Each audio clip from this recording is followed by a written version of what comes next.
চীনের তৈরি স্বল্প ব্যয়ের কৃত্রিম বুদ্ধিমত্তা ডিপসিকের প্রভাবে বিশ্বব্যাপী প্রযুক্তি খাতের শেয়ার বাজারে বড় ধস নেমেছে। এর ফলে মার্কিন শেয়ার বাজারে বড় ধরনের পতন ঘটেছে। প্রযুক্তি খাতের শেয়ারগুলির মধ্যে এনভিডিয়া কোম্পানি প্রায় $600 বিলিয়ন বাজার মূল্য হারিয়েছে, যা ওয়াল স্ট্রিটের ইতিহাসে কোনো কোম্পানির জন্য একদিনের সর্বোচ্চ ক্ষতির রেকর্ড। চীনা কোম্পানি ডিপসিকের এআই চালিত চ্যাটবট জানুয়ারিতে যুক্তরাষ্ট্রে চালু হয়। চলতি সপ্তাহের শুরুতে নতুন এআই মডেল R1 প্রকাশ করে ডিপসিক। এই মডেলের কার্যক্ষমতা ওপেন এআইয়ের চ্যাটজিপিটির মতো হলেও এটি পরিচালনার খরচ অনেক কম। ডিপসিক দাবি করেছে তাদের এআই মডেল তৈরিতে খরচ হয়েছে মাত্র $5.6 মিলিয়ন, যা তুলনামূলকভাবে ওপেন এআই, গুগল বা মেটার মডেলগুলোর তুলনায় অনেক কম। যুক্তরাষ্ট্রের প্রযুক্তি খাতের জন্য এটি একটি বড় ধাক্কা।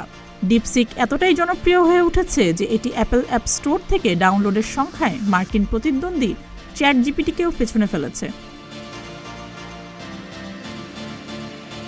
নিজেদের সর্বশেষ এআই প্রযুক্তিতে $60 মিলিয়ন খরচ করেছে মেটা। অপরদিকে ডিপসিক এই মাইলফলক অর্জন করেছে মাত্র $5.6 মিলিয়ন কম্পিউটিং শক্তির মাধ্যমে। ডিপসিকের এপিআই এর মূল্য তার প্রতিদ্বন্দ্বী কোম্পানিগুলোর তুলনায় অনেক কম, ফলে ছোট ব্যবসা ও ডেভেলপারদের জন্য এর মডেলগুলি ব্যবহারযোগ্য হয়ে উঠেছে।